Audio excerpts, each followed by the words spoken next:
Aujourd'hui, nous allons parler d'histoire de l'art, et plus particulièrement de l'histoire des emblèmes, des blasons et de l'héraldique.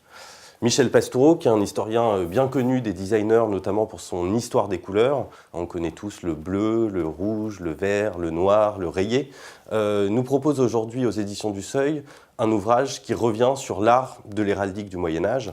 Alors on pourrait penser que c'est quelque chose d'assez éloigné des questions du design, mais dès l'introduction, il nous rappelle que énormément d'éléments de design graphique contemporains sont eux-mêmes inspirés finalement de l'art de l'héraldique et de l'art des blasons. Il donne comme exemple assez trivial le maillot des équipes de foot de la ville de Milan, l'Inter de Milan et le Milan AC, expliquant que les couleurs associées à ces deux équipes sont elles-mêmes héritières, très justement, des blasons de deux quartiers de la ville de Milan. Il revient aussi sur l'influence de l'art héraldique pour les différents types de panneaux de signalisation et nous invite ainsi à nous interroger sur l'origine de tout un ensemble de codes graphiques qui sont encore utilisés aujourd'hui. Alors le livre se structure en différentes parties. Deux parties sont particulièrement intéressantes pour le designer.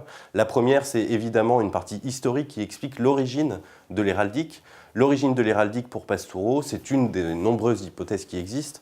C'est d'abord la possibilité pour les chevaliers d'être identifiés sur le champ de bataille et au cours des tournois. On retrouve ici finalement une problématique assez classique du design graphique qui est celui de l'identité et aujourd'hui évidemment de l'identité de marque. Tous les logos finalement sont des éléments qui peuvent être utilisés sous forme de blason ou d'emblème. Il revient ensuite sur la symbolique des blasons, sur la symbolique héraldique, nous expliquant ainsi ce que peut suggérer la figure du lion, la figure de l'aigle, différents éléments comme ça animaliers qui sont utilisés dans le bestiaire de l'héraldique. Mais il nous parle aussi de ce qu'on appelle les armoiries parlantes, c'est-à-dire des blasons qui ont été choisis par association sonore.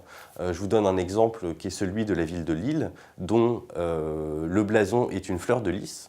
Il se trouve qu'en latin, il y a une consonance entre le lys et l'ils, qui était donc le nom de la ville de l'époque.